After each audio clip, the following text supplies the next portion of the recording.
올해는 특이하게 이 고유의 명절인 추석의 연휴 3일 가운데 첫날을 이렇게 주일을 맞이하게 되었습니다. 저의 그 어린 시절 저희 가정의 모습을 보면 이게 명절 전날 오늘과 같은 날이 되어지면 저희 아버지가 장손입니다. 장손이어서 저희 가정이 또 그 집안이 그 제사를 드리는 집안이었는데 작은 아버지 가정들이 이제 다 저희 집으로 이제 모입니다.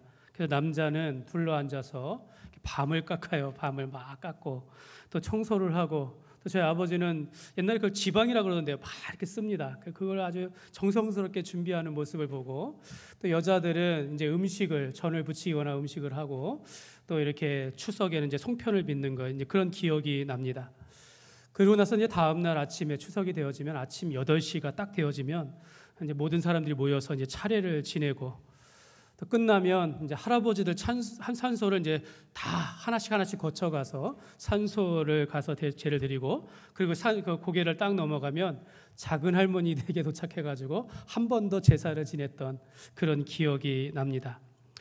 저는 어려서부터 이제 교회를 다녔기 때문에 교회를 다녀서 그런지 이 제사를 지내는 것이 이제 너무 불편한 겁니다. 그래가지고 그 어렸을 때부터 이미 초등학교 때 제가 제사를 지내면 이제 절하지 않고 뒤에서 이렇게 멀뚱하게 서 있었던 기억이 납니다. 그러다가 이제 고학년이 되면서 이건 아니다 싶어가지고 이제 제사 지내면 사람들 모였을 때 같이 청소하고 뭐하고 이런 걸 도와주다가 딱 제사가 시작되면서 사람들이 모일 때 슬쩍 빠져나가가지고 이제 기도하러 이제 교회를 갑니다. 교회가 가까워서 교회 갔다가 이제 제사가 끝낼 쯤 한 30분 정도 지나면 이제 집에 와서 이제 식사를 이렇게 했습니다. 그렇게 초등학교 때는 그렇게 눈치를 보면서 그렇게 제사를 멀리했다가 제가 이제 중학교에 올라가면서 저는 이제 집 말을 했어요. 아버지한테 저는 안 드립니다라고 하고는 제사를 드리는 시간에는 아예 나타나지 않았던. 그러면서 교회 가서 기도하면서 끝날 때쯤 돌아와서 이렇게 치우는 거 도와주고 함께 식사하고 이랬던 그렇게 지내었던 것을 제 어린 시절이었습니다. 제가 이 말씀을 드리는 이유는 우리 중에는 이제 막 예수님을 믿고 새로운 삶을 살아가면서 그동안 지켜왔던 이 제사에 대하여 어떻게 할까라고 고민하는 분이 계십니다. 목사님 이거 어떻게 할까요? 라고 말씀하시더라고요. 고민을 털어놓습니다. 감사하게도 그 집안에 신앙생활을 먼저 하는 분이 계셔가지고 함께해서 이번부터 제사를 드리지 않기로 했다라고 합니다.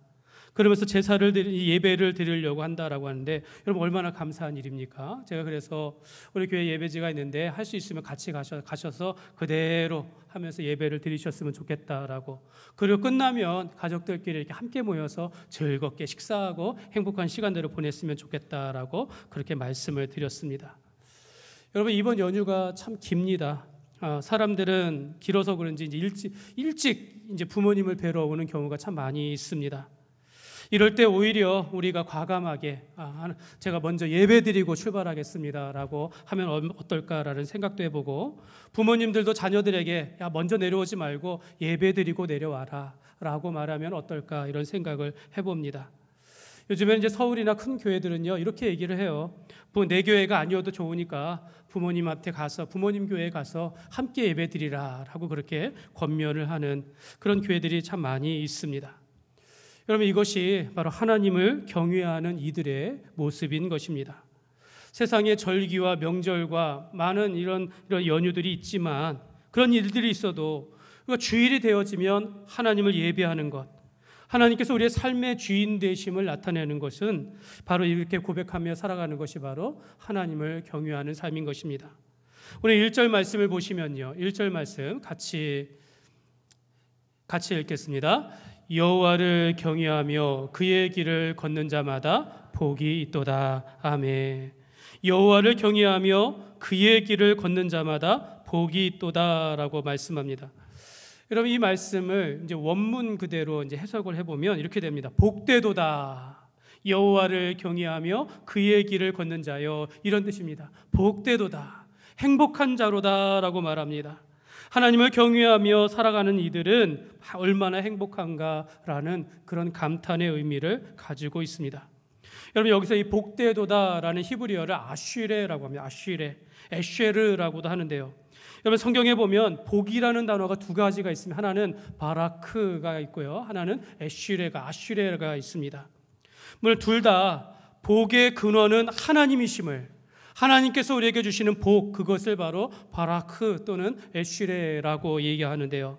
둘 다 이게 혼용되어서 어떤 분들은 이제 구분해서 설명하기도 하지만 이것을 축원하다, 기원하다, 또 하나님께서 주시는 복, 우리의 복의 근원 되신 하나님을 나타내는 의미로 혼용되어 쓰고 있습니다. 그래서 우리가 복의 근원은 하나님이 되시고 이런 아쉬레의 복을 받는 자여라고 하면 하나님의 복을 받는 자다라고 말씀하고 있는 것입니다. 그래서 오늘 말씀이 여호와 하나님을 경외하고 하나님의 말씀대로 살아가는 자는 얼마나 복된 것인가, 그 사람이 바로 행복한 사람이로다라고 말하는 것입니다. 여호와를 경외하며 살았기 때문에 하나님의 복을 받는 사람이다라고 말씀하고 있는 것입니다. 사랑하는 여러분, 그래서 이렇게 근본적으로 신자는, 성도는 하나님 안에서 근본적으로 복된 사람이다라고 표현하는 것입니다. 그리고 오늘 2절부터 6절까지 여호와를 경외하는 자들이 받는 복에 대하여 말씀하고 있습니다. 그렇다면 여러분, 하나님을 경외한다라는 것은 무슨 뜻일까요? 하나님을 경외하는 자는 근본적으로 행복하고 복된 사람이다라고 할 때 이 경외하다라는 것이 무슨 뜻일까요?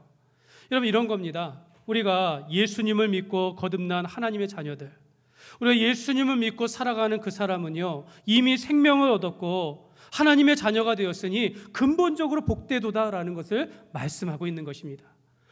오늘 말씀에 물론 세상적인 그런 복에 대해서 말씀하지만 여호와를 경외하는 자는 복되도다라고 했을 때, 오늘 우리가 하나님을 사랑하며 예수님 안에서 살아가는 사람들은 근본적으로 이미 영생을 얻었고 하나님의 자녀가 되었으니 천국을 우리를 위하여 예비되어 있으니 복된 사람이다라고 말씀하고 있는 것입니다. 여러분은 예수님을 믿는 것 그 자체가 참 복되고 감사하다라고 그렇게 여기고 있습니까? 여러분, 여호와를 경외하다, 이렇게 한번 생각해 보시기 바랍니다. 우리가 만약 하나님 앞에 서게 된다면 어떨까요? 라는 거죠. 여러분이 감히 하나님 앞에 설 수 있겠습니까? 마음이 좀 편안하겠습니까? 두렵고 떨리는 마음으로 하나님 앞에 서지 않겠습니까? 특히 구약의 백성들은 그랬습니다. 온 세계를 창조하시고 모든 만물의 주인 되시는 그 전능하신 하나님 앞에 선다라고 했을 때, 하나님을 경외한다라고 하면서, 하나님을 경외하라고 했을 때, 하나님의 말씀대로 살지 않았을 때 하나님이 나를 버리시지 않을까, 하나님을 나를 멀리 하시지 않을까, 하나님이 나를 징계하시지 않을까, 그 앞에 부끄러워 엎드린다라는 겁니다. 이게 바로 하나님을 경외하다입니다. 여러분, 그런데 이것이 신약에 와서 이 경외하다의 뉘앙스가 좀 바뀌었습니다. 바로 하나님께서 그 빌립보서의 말씀에 보면 너희가 두렵고 떨림으로 너희 구원을 이루라라고 할, 두렵고 떨림으로 경외함으로 너희 구원을 이루라라고 하시면서 너희 안에 행하시는 이는 하나님이시니라라고 하면서 하나님께서 우리와 함께 하시고 우리를 보호하시며 지켜주시는 그 하나님으로 소개한다라는 겁니다. 하나님이 예수 그의 아들을 우리에게 내어주시기까지 우리를 얼마나 사랑하시는지 그의 사랑과 그의 긍휼하심과 자비하심 가운데 그 앞에 서게 되었다라는 것입니다. 이 때문에 우리가 이제는 죽을까 하노라라고 하면서 두려워하는 것이 아니라 하나님이 우리의 사랑이시고 하나님이 우리를 긍휼로 대하시는 것을 알기 때문에 그를 사랑하고 존경하는 마음으로 하나님 앞에 서게 된다라는 것입니다. 그분 앞에 하나님이 내 삶의 주인 되시고 내 삶을 지켜주시고 함께 하시는 그분을 믿고 우리가 살아가는 태도, 이것을 바로 하나님을 경외한다라는 것입니다. 그래서 존 파이퍼 목사님은 하나님을 경외하다를 이렇게 설명합니다. 집안에서 종들이 주인을 대하는, 그렇게 두려워하는 그런 모습이 아니라 아이들이 그 아버지의 보호 속에서 평안을 누리는 자세, 이거를 하나님을 경외하다라는 겁니다. 우리가 종과 같이 주인을 두려워하는 마음으로 그 앞에 언제 내칠지 모르고 언제 징계할지 모르는, 그러면서 그렇게 살아가는 그것이 아니라 자녀가 아버지의 보호와 사랑 가운데 있듯이 그러한 태도를 가지고 살아가는 것이 바로 하나님을 경외하는 것이다 라는 것입니다. 그래서 하나님은 언제나 우리와 함께 하시고 하나님은 언제나 우리를 보호하신다라는 이런 신뢰를 가지고 그분 안에서 내가 참된 평강과 사랑을 누립니다라고 하면서 하나님을 영원토록 즐거워하며 감사하는 그 마음을 바로 경외함이다라고 표현을 합니다. 그러므로 여러분, 우리가 하나님께서 우리와 함께 하시고 우리를 보호하시는 아버지로서 우리가 그분을 두렵고 떨림으로 하나님을 사랑하며 그분 앞에 나아가는 삶이 되시기를 주님의 이름으로 축복합니다. 여러분, 이렇게 하나님을 가까이하며 하나님을 경외하는 자는 행복하다라고 말하면서 하나님을 경외하는 자가 받는 복에 대하여 오늘 말씀하고 있습니다. 오늘 어떤 복을 우리에게 허락하시는지 오늘 세 가지로 살펴보도록 하겠습니다. 첫 번째로, 하나님을 경외하는 자는 일한 대로의 복을 받는다라고 말씀하고 있습니다. 2절 말씀인데요, 같이 읽겠습니다. 네가 네 손이 수고한 대로 먹을 것이라. 네가 복되고 형통하리로다. 아멘. 네가 수고한 대로 먹을 것이라. 수고하면 그렇게 줄게, 이게 아니라 네가 나의 자녀이고 나의 백성이기 때문에 네가 수고한 대로 열매를 맺게 될 것이다 라고, 너는 복되고 형통하게 될 것이다 라고 말씀하고 있는 것입니다. 사랑하는 여러분, 신자는 근본적으로 우리가 노동한 만큼 대가를 받는다라는 이 노동에 대한 가치관을 가지고 있어야 합니다. 우리는 근본적으로 땀을 흘리며 열심히 일하면서 그 가운데 대가를, 우리가 소출을 얻는다라는 이런 믿음을 가지고 살아가는 것입니다. 반대로 일하지도 않고 소득을 얻는다라는 생각이라든지, 적은 노동으로 일확천금을 노린다든지, 아니면 복권을 구입해가지고 단번에 한 번에 팔자 고치자라는 이런 것은 잘못된 욕심이다라는 것입니다. 물론 우리가 성실하게 일했는데 내가 일한 것보다 기대 이상 훨씬 많은 소출을 얻을 수 있습니다. 여러분, 이것이 복이요 형통인 것입니다. 하나님은 우리의 삶 속에서 우리가 일한 대로 거두지만 그 속에서 30배, 60배, 100배의 열매를 맺게 될 것이다 라고 예수님이 우리에게 약속을 하십니다. 우리 새벽 기도회 때 우리 역대하의 말씀을 보고 있는데요, 여러분, 이스라엘이 남북으로 나뉘어지고 나눈 지 그 남유다의 네 번째 왕이 여호사밧입니다. 여호사밧 왕이 자기가 다윗의 그 행위를, 다윗의 처음 길로 행하여 하나님이 기뻐하시지 아니하는 우상을 제거하고 백성들에게 하나님의 말씀을 가르치며 오직 하나님 앞에 구하였더니 하나님께서 그와 함께 하시사 그의 나라를 견고하게 하시며, 거기에 말씀에 이렇게 말합니다. 부귀와 영광을 크게 떨쳤더라 라고 말합니다. 하나님이 그 나라를 복되게 하사 부귀와 영광을 누리도록, 주변의 민족들이 감히 침범하지 못하도록 그렇게 강하게 하시고 많은 영광을 누릴 수 있도록 축복하셨다라고 말하는 겁니다. 자기가 한 것에 비해서 훨씬 많은 것으로 한 복을 주셨다라고 말씀하고 있는 것입니다. 그래서 여러분, 우리는 이 노동에 대한 생각들, 우리가 일한 만큼 대가를 받는 것이고, 하나님께서 그런 사람을 복을 주시사 더 많은 것으로 채워주실 것을 우리가 사모하며 살아가는 것이 바로 우리의 노동에 대한 그런 가치라고 할 수 있겠습니다. 여러분, 우리가 사람의 인생을, 믿지 않는 사람들의 인생을 향하여서 우리가 이런 인생이라고 하면 모래알과 같은 인생이다라고 말합니다. 이런 모래를 이렇게 한 움큼 이렇게 집었지만은 가만 놔두면 이렇게 줄줄줄 새요. 작아서 줄줄 셉니다. 여러분, 우리의 인생이 그렇다라는 거죠. 사람이 아무리 열심히 일하며 산다 할지라도 마지막 때에 자기의 인생을 돌아보면 후회함이 많다라는 거예요. 인생의 허무함을 느낄 수밖에 없다라는 것입니다. 시편 127편 2절 말씀에 보면 너희가 일찍이 일어나고 늦게 누우며 수고의 떡을 먹음이 헛되도다. 하나님을 경외하지 않는 사람들의 삶은 이런 거예요. 새벽에 일찍 일어나서 열심히 일한데 밤늦게까지 고생하며 살아가지만 그러나 그 인생이 헛될 수 있다라고 말합니다. 여러분, 이거 얼마나 허무한 인생이 될 수 있겠습니까? 그래서 여러분, 우리가 수고한 대로 대가를 받는 것, 여러분, 이것이 얼마나 복된 삶인지를 우리가 경험해 알아야 한다라는 것이죠. 여러분, 그런 것 같아요. 만약에 내가 이게 저축하는 이 창고가 가득합니다. 넘치도록 많은 재물을 가지고 있다라고 하면 아마도 그 사람은 더 이상 하나님께 구하지 않을 것 같아요. 더 이상 제가 가지고 있는 것이 너무 많으니까 더 이상 하나님을 찾지 않을 것 같다라는 겁니다. 그래서 주기도문에 보면 우리에게 일용할 양식을 주시옵고 이렇게 기도하라고 말합니다. 우리에게 일용할 양식을 주옵소서. 날마다 일용할 양식, 우리의 물질을 구하고 또 우리의 삶의 영의 양식이 말씀을 구하면서 하나님께서 우리와 함께 하시고 보호하시고 필요를 채워주실 것을 간구하며 살아가라. 여러분, 이것이 바로 복된 삶이다라고 말하는 겁니다. 내가 모든 것을 가지고 모든 것을 할 수 있지만 결국 하나님은 나와 함께 하시지 않는다라면 그 인생은 복되지 않았다라는 것입니다. 여러분, 이스라엘 백성들이 애굽에서 400년의 포로 생활을 하고 하나님께서 그를 건져 주시면서 광야 40년을 지나며 어디로 인도합니까? 약속의 땅 가나안으로 인도합니다. 가나안 땅에 도착하여 그들이 자기의 소유를 갖기 시작합니다. 자기 땅에 집을 짓고 농경을 일구어가면서 소출을 얻기 시작합니다. 그게 바로 하나님의 목적이었다라는 거죠. 그들은 땅에 씨를 뿌리고 물을 주면서 키운 농작물, 그것에서 수확을 얻으려고 하는데 사람의 힘으로 됩니까? 하나님께서 이른 비와 늦은 비를 내주시고 적절한 햇볕을 주게 하시면서 결국에는 열매를 맺게 하신다라는 겁니다. 여러분, 노동을 통하여 열매를 맺는 것이 하나님께서 우리와 함께 하심으로 받은 은혜라는 것을 깨닫게 하신다라는 것입니다. 여러분, 우리가 내 힘으로 일하는 것 같지만 그 적재적소의 많은 부분 속에서 하나님께서 우리와 함께 하신다라는 거죠. 여러분, 우리가 건강해야 일할 수 있지 않겠습니까? 여러분, 가정이 평안해야 잘 일할 수 있습니다. 내게 능력이 있어야 일할 수 있는 것입니다. 하나님께서 오늘 우리에게 사업장을 주시고 좋은 사람들을 만나게 하시고 환경을 갖추게 하시면서 오늘 우리가 일한 대로 얻게 하시니 이 모든 것이 바로 하나님의 은혜다라는 것입니다. 그러므로 여러분, 하나님을 경외하며 살아가는 이들은 이와 같이 그와 하는 일들을 복되게 하사 풍성한 열매를 맺게 하시는 하나님의 복이 되는 줄 믿습니다.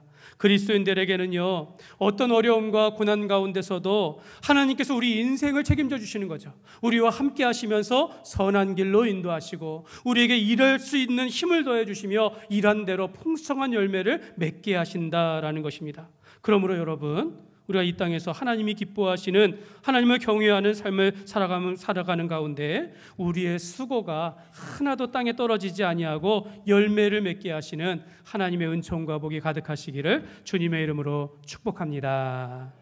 두 번째로, 하나님을 경외하는 자는요, 가정의 복을 받는다라고 오늘 말씀합니다. 3절 말씀인데요, 같이 읽겠습니다. 내 집 안방에 있는 내 아내는 결실한 포도나무 같으며 내 식탁에 둘러앉은 자식들은 어린 감람나무 같으리로다. 아멘. 그러니까 하나님을 경외하는 자의 가정을, 그런 모습을 묘사하고 있는 그런 말씀입니다. 여러분, 이 말씀 읽어보면 뭐 화려해 보이진 않아요. 막 멋지다, 막 이렇게 하지 않고 평범하게 보인다라는 겁니다. 조촐하지만 평범해 보이지만 다른 점이 하나 있다면 하나님께서 함께 하시면서 복을 주시는 가정이다라는 겁니다. 하나님을 경외하는 가정은, 하나님을 경외하는 가족들의 모습은 하나님의 소망과 비전을 가지고 살아간다라는 겁니다. 오늘 말씀에 내 아내는 결실한 포도나무 같으며 라고 말해요. 내 아내는 결실한 포도나무, 아마 남편들에게 주시는 말씀인 것 같아요. 포도나무는 풍성한 그 열매를 주렁주렁 맺듯이 아내를 통하여 그 가정에 기쁨이 넘친다라는 그런 뜻입니다. 여러분, 오늘 본문 말씀에 시대적인 배경을 고려해가지고 이 말씀을 보면 이런 거예요. 가장인 남편은 밖에 나가서 열심히 일합니다. 그리고 아내는 집안일을 돌보며 이 자녀들을 돌봅니다. 남편이 가정에 들어오면 아내로 인하여서 안정감을 느끼고 평안과 기쁨을 누리게 되는 그런 모습을 표현하는 것입니다. 물론 제가 아내는, 우리 여자들은 꼭 집안일을 하며 남편은 바깥일을 한다, 이런 말을 하는 게 아니에요. 여러분, 우리는 환경에 따라서, 그 시대와 나라에 따라서 얼마든지 우리가 밖의 일도 같이 할 수 있고 집안일도 같이 할 수 있습니다. 그러나 하나님께서 함께 하시는 가정은 이와 같이 평안과 기쁨과 안정감이 있다라는 겁니다. 내 식탁에 둘러앉은 자식들은 어린 감람나무 같으리로다. 여러분, 감람나무는요, 기름을 제공한다라고 해요. 기름에도 여러 종류가 있죠. 불을 켤 때 기름이 필요합니다. 또 이 음식의 맛을 낼 때 또 기름이 필요합니다. 또 약재로 아플 때 병을 고치에 필요한 기름이 필요한데 바로 그 기름을 내어주는 이런 것이 바로 감람나무라는 거예요. 식탁에 둘러앉은 자녀는 어린 감람나무와 같이 하나님께서 주신 복이다라고 말씀하고 있습니다. 그래서 이어서 4절에 여호와를 경외하는 자는 이같이 복을 얻으리라 라고 말합니다. 하나님께서 성도들의 가정마다 이와 같은 하나님의 은총을 입게 된다라고 말하는 것입니다. 오늘 시대로 말씀하면 사도 바울이 말한 것 같이 남편과 아내가 서로를 사랑하며 또 서로를 존중하며 또 자녀들로 인하여 기쁨을 누리게 될 것이다라고 말씀하고 있는 것입니다. 그런데 여러분, 오늘날 우리 한국 사회가 이 가족들이 한 상에 둘러서 밥을 먹는 것이 참 힘든 시대에 우리가 살아가고 있습니다. 이 한국 가정이 특별히 더 그런 것 같아요. 여러분, 저희 가족도 이제 일주일에 한 번 다 같이 모여서 밥 먹는 거, 이게 자체가 어렵습니다. 여러분, 과거에 아이들이 어렸을 때에는 한 상에 둘러가지고 기도하고 또 이야기를 나누면서 그러면서 이렇게 식탁에 밥을 먹으니까 이게 오손도손 이게 참 그 안정감과 기쁨이 있었습니다. 근데 여러분, 지금은 그렇지가 않은 것 같아요. 아이들이 크다 보니까 엄마만 고생하는 것 같아요. 아들을 위해서 따로 밥상 차려주고, 남편을 위해서 또 딸이 또 학교에서 대학 갔다가 이렇게 일주일에 한두 번씩 오면 또 그를 위해서 또 밥을 차려주고, 여러분 얼마나 힘든지 몰라요. 여러분, 과거에는 가정에서 참된 행복과 안정감과 기쁨을 누렸는데, 여러분 지금은 어떻습니까? 물질도 많고 사회적 지위와 인기도 많이 올라갔는데, 도리어 이 가정 안에서의 이런 안정, 가정 안에서의 평안함들은 우리가 점점점 멀어지는 것은 아닌가, 이런 생각을 하게 됩니다. 가족이 함께하지 못하니까 이 대화가 없어지고, 그러니까 사이가 멀어지는 거예요. 그냥 믿음으로만 살아갈 뿐이지 함께하는 부족, 이런 것들이 어렵다라는 겁니다. 사랑하는 여러분, 성도들은 어떻게 한다라는 거죠. 어떻게 해야 하겠습니까? 우리가 지금 함께하고 있는 이 가족의 소중함을 우리가 가지고 살아가야 하는 것입니다. 여러분, 예수 믿는 성도들은 가정을 소중히 여겨야 합니다. 지금 함께하는 가족들을 진정으로 사랑하며 돌보며 함께하는 그런 은혜가 있어야 한다는 겁니다. 여러분, 가정이라는 것은요, 하나님께서 우리에게 허락하신 가장 큰 축복 중에 하나라는 것입니다. 어쩌면 이게 전부일 수도 있어요. 그래서 여러분, 남편들에게 말하기를, 여러분 남편들, 가정에 대해서 소홀함지 마시기 바랍니다. 가정에 대해서 정말로 집중하며 함께해야 한다는 거죠. 아내는 남편을 존경하고, 남편은 아내를 위하여 목숨을 다하여 사랑하면서, 또 자녀를 양육하되 사랑으로 대하면서 그 사랑이 넘치는 그런 가정을 이끌어갈 수 있도록 우리가 함께해야 한다라는 것입니다. 무엇보다도 여러분, 온 가족이 하나님을 경외하는, 하나님을 예배하는 가정이 되시기를 주님의 이름으로 축복합니다. 여러분, 가정의 주인이 예수님이심을 우리가 믿고 온 가족이 함께 신앙생활할 수 있도록 우리가 살아가야 될 줄 믿습니다. 혹시나 믿지 않는 식구가 있다 할지라도 똑같이 사랑하는 겁니다. 그들을 위하여 우리가 돌보며 행하는 것입니다. 그리고 그들 안에 하나님의 은총 가운데 구원의 역사가 있도록 가정을 돌보아야 될 줄 믿습니다. 가정은 하나님께서 우리 인생 가운데 주신 최고의 축복임을 믿고, 여러분의 가정 가운데 하나님의 은혜가 가득하시기를 주님의 이름으로 축복합니다. 세 번째로, 하나님을 경외하는 자는 교회의 복을 받습니다. 다른 말로 말하면 하나님을 경외하는 자는 공동체의 복을 받습니다. 오늘 5절과 6절 말씀인데요, 같이 읽겠습니다. 여호와께서 시온에서 내게 복을 주실지어다. 너는 평생에 예루살렘의 번영을 보며 내 자식의 자식을 볼지어다. 이스라엘에게 평강이 있을지로다. 아멘. 여러분, 이 시편 128편의 말씀은요, 성전에 올라가는 노래라는 부제가 있습니다. 성전에 올라가는 순례자의 노래라는 것인데요, 여러분, 성전에 왜 올라가겠습니까? 예배를 드리러 가는 겁니다. 하나님 앞에 예배를 드리러 가는 겁니다. 그러니까 이 예배하는, 그래서 성전에 올라가면 그 예배, 그 바로 예배하는 예루살렘의 번영을 너희가 보게 될 것이다 라고 약속하고 있습니다. 오늘 하나님을 경외하는 자들이 하나님 앞에 예배하는 공동체, 바로 이 교회를 향하여 너희가 번영을 보게 될 것이다 라고 약속하고 있는 것입니다. 여러분, 구약에 이 역사적으로 예루살렘을 시온이라고 불려졌습니다. 그러니까 시온과 예루살렘은 하나님의 임재의 모습의 장소이고, 하나님의 은총과 사랑이 가득한 하나님께서 함께 하시는 그곳을 말하는 것입니다. 여러분, 시온이라는 것은 바로 예수 그리스도 안에서 이루어지는 하나님의 나라를 의미합니다. 예수님께서 오늘 이곳에 임재하시는 이곳이 바로 하나님의 나라이니, 이 교회가 바로 시온이요 예루살렘의 한 모습이라고 할 수 있겠습니다. 그래서 하나님은 시온에게 내게 복이 있을 것이며 나는 너 평생에 예루살렘의 번영을 보리라 라고 하신 것 같이, 하나님을 경외하는 성도들이 모여 예배하는 곳마다 그 교회를 번영하게 하시고 축복하시며 대를 이어 자식을 보듯이 하나님의 말씀과 은총이 이어질 것이다 라고 약속하고 있는 것입니다. 사랑하는 여러분, 우리가 속한 일터와 우리가 속한 가정과 여러분이 함께하는 그 교회마다 하나님의 축복이 가득하시기를 주님의 이름으로 축복합니다. 여러분, 이건 세상적인 기복을 말하는 것이 아니라 하나님께서 그 하나님을 경외하는 성도들과 함께 하시면서 그들을 통하여서 하나님의 뜻을 이루어 가시겠다라고 말씀하고 있는 것입니다. 여러분, 창세기 12장에 보면 하나님은 아브라함에게 축복하기를 내가 너로 큰 민족을 이루며 내게 복을 주어 내 이름을 창대하게 하리니 너는 복이 될지라 라고 하셨습니다. 그러면서 땅의 모든 족속이 너로 말미암아 복을 받게 될 것이다 라고 말합니다. 그러니까 하나님은 아브라함을 부르시면서 그를 축복하실 때 너는 복이 될 것이고 너는 세상 가운데 복의 통로가 될 것이다 라고 축복하셨습니다. 여러분, 아브라함이 복이 되어지고 복의 통로가 되리라 라는 이 약속은 예수 그리스도 안에서 성취가 된 것입니다. 예수님을 믿는 성도들을 통하여서 그 사람이 복된 사람이 되어지고 그 사람을 통하여 그가 있는 자리마다 하나님의 은혜와 사랑이 넘치도록 흘러갈 것이다 라고 약속하고 있는 것입니다.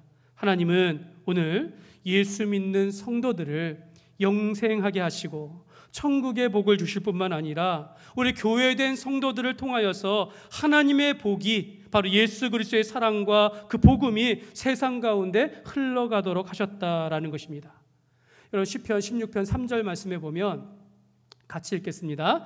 땅에 있는 성도들은 존귀한 자들이니 나의 모든 즐거움이 그들에게 있도다. 아멘. 하나님은 오늘 우리를 이 땅에서 존귀한 자로 불러주셨다라고 말합니다. 우리가 있는 그 자리마다 영광을 받게 하셨다라는 것, 참된 기쁨과 즐거움을 가득하기를 원하신다라고 말하고 있는 것입니다. 그리스도의 사랑이 우리 가운데 흘러넘치도록 하셨다라는 것입니다. 그러므로 여러분이 복된 사람이기 때문에 우리 교회가 복된 교회가 되는 줄 믿습니다. 어떤 목사님이 그러시더라고요. 교회에서 제일 중요한 것이 무엇입니까? 이렇게 물어요. 교회에서 제일 중요한 것이 무엇입니까? 어떤 사람은 건물입니까? 아니면 목사님입니까? 아니면 설교입니까? 이렇게 말하더니 그 목사님이 교인입니다. 이렇게 표현하시더라고요. 교인입니다. 저는 그 목사님이 예수 그리스도의 복음입니다 라고 이렇게 이야기할 줄 알았는데 교인이다 라고 말을 했습니다. 여러분, 우리가 교회를 찾아왔을 때 제일 먼저 눈에 띄는 것은 건물이다라는 거죠. 그런데 건물을 보면서 그 안에서 목사님을 보고 목사님의 말씀을 듣고 은혜를 받지만 결국 그 교회를 선택하게 되는 가장 중요한 이유들은 성도들을 보면서, 교인들을 보면서 결정한다라는 겁니다. 성도들이 드리는 예배의 모습, 성도들이 함께하는 그 교제하는 모습들, 성도들이 하나님 앞에 봉사하는 이런 모습들을 보면서 그 교회가 어떤 교회인지를 판단하게 된다라는 것입니다. 사랑하는 여러분, 우리가 하나님의 존귀한 자녀라고 했을 때, 하나님을 경외하는 하나님의 자녀라고 했을 때 우리의 모습을 통하여서 세상 사람들은 하나님을 보게 되는 것입니다. 우리의 삶을 통하여, 우리의 입술을 통하여, 우리가 행하는 모든 믿음의 삶을 통하여서 그 주위에 있는 사람들이 복을 받게 된다라고 말하는 것입니다. 사랑하는 우리가 하나님께서 얼마나 우리를 사랑하시는지, 하나님께서 우리를 사랑하시는데 자기 아들을 십자가에 못 박혀 죽게 하시기까지 우리를 사랑하셨다라는 것을 우리가 깨닫게 되어진다면 내가 얼마나 하나님의 사랑을 받는 존재인지를 알게 된다라는 것입니다. 여러분의 삶을 통하여서 여러분의 개인의 삶을 복되게 하실 뿐만 아니라 여러분의 가정과 교회를 복되게 하시며 여러분을 통하여서 하나님의 뜻이 이루어진다라는 것을 믿으시기를 바랍니다. 말씀을 맺겠습니다. 여러분, 기독교 상담가인 폴 트립이 이런 말을 했습니다. 불순종이라는 것은 경외심을 잃어버린 그 사람의 행위이며, 불평이라는 것은 경외심을 잃은 그 사람의 말이며, 물질주의는 경외심을 잃은 인간의 욕구다라는 표현을 했습니다. 그러니까 여러분, 우리가 이 삶의 답은 하나님을 경외하는 마음을 회복하는 데 있다라는 겁니다. 우리가 뒤틀려지고 흔들리는 그 모든 삶을 바로잡는 길은 하나님을 경외하는 마음을 회복하는 데 있다라고 말하는 것입니다. 사랑하는 여러분, 내가 하나님을 경외하는지, 내가 하나님 앞에 온전히 선 예배자로 살아가는지를 돌아보시기를 바랍니다. 여러분, 경외한다라는 건 단순하게 두려워한다, 무서워한다 이런 것이 아닙니다. 주인을 무서워하는 그 종의 태도, 이런 모습이 아니라 아버지의 보호와 사랑을, 이것을 믿음으로 신뢰하며 아버지 앞에 나가며 사랑하며 그분을 예배하는 그런 모습이 바로 하나님을 경외하는 것입니다. 내가 하나님께서 멀어질까 봐, 내가 죄로 인하여서 하나님 앞에 징계를 받을까 봐 늘 두려운 마음으로 살아가는 것이 아니라, 하나님은 언제나 우리의 아버지가 되셔서 우리와 함께 하시고 우리를 보호하신다라는 그 신뢰함을 가지고 그분 안에서 참된 평강과 사랑을 누리며 살아가는, 그래서 하나님을 영원토록 즐거워하며 살아가는 그 모습이 바로 하나님을 경외하는 것입니다. 사랑하는 여러분, 하나님을 경외하는 자의 삶은요, 참으로 복되고 행복한 줄 믿습니다. 하나님을 경외함으로 우리의 삶이 바로잡혀지는 것입니다. 우리의 가정이 회복되어지고 우리 교회가 번영을 이루게 되어지는 것입니다. 하나님을 경외하는 자의 그 삶은요, 그 한 사람의 복이 되는 것뿐만 아니라 그 가정이 복을 받고 그 사람이 있는 자들마다 그 속에서 하나님의 복이 임하게 되어집니다. 여러분, 성경은 이렇게까지 말합니다. 여호와를 경외하는 것이 지혜와 지식의 근본이다라고 말합니다. 사람의 근본이라고 말합니다. 여호와를 경외하는 것이 인간의 목적이요, 하나님이 우리를 부르시는 목적이었다, 부르신 이유라고 말씀하고 있습니다. 그러므로 여러분, 여호와를 하나님을 경외하며 살아가는 것, 이것이 우리의 인생의 목적이요 우리의 참 행복임을 믿고 하나님을 경외함으로 여러분의 삶과 가정과 교회가 복되고 형통한 하나님의 은혜가 가득하시기를 주님의 이름으로 축원합니다.